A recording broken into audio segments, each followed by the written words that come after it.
everybody. Margot Weatherford here, real estate broker in North Carolina, South Carolina, and now Georgia.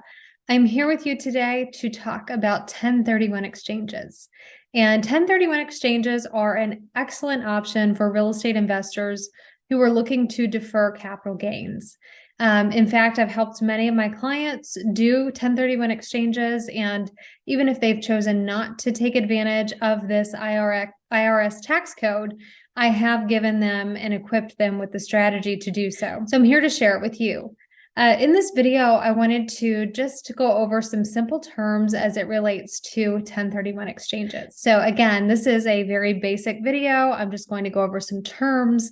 And in the following videos, we'll get a little bit more into what a 1031 exchange actually is. So the first term I want to share with you is relinquished property. The relinquished property is the property that you probably own right now, or the properties that you own right now that you are considering selling. The replacement property is the property that you are looking to purchase, or the properties that you are looking to purchase as a result of this 1031 exchange. Qualified intermediary. Qualified intermediary is the facilitator or exchange partner who is actually going to, it's a company that's going to hold the funds from your relinquished property until you identify and purchase the replacement property. And they will handle all of the deed recording.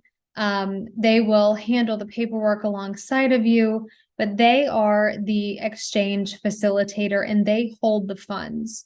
So let's say, for example, you have a property right now, a single family home that's an investment property, and you're interested in selling it.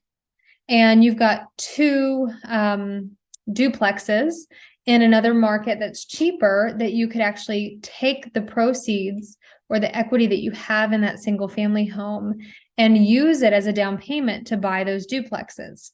Well, 1031 exchange is a perfect option for you so that you can defer the capital gains taxes that you would owe Uncle Sam, and you can potentially have even more cash flow from the properties that you buy.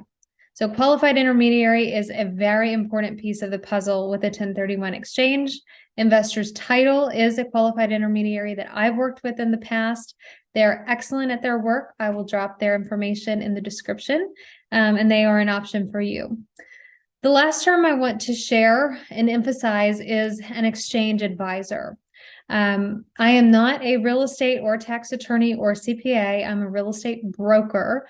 So I am someone who you may want on your list of professionals to help consult and find those properties that you're looking to replace your relinquished property with. And I can also consult you on the value of your current property that you're looking to relinquish. However, having a real estate attorney, a tax attorney, even a trusted CPA who can help guide you through this process and help you understand the best position for you to put yourself in, whether to do a 1031 exchange or not, those are people you want to have in your corner. So again, these are the players on the field as it relates to 1031 exchanges and the terms that you will need to know so that you can go into this confidently. And again, this 1031 exchange is written into the IRS tax code. So it is legal and it is approved by the Internal Revenue Service, and it is here for you to use.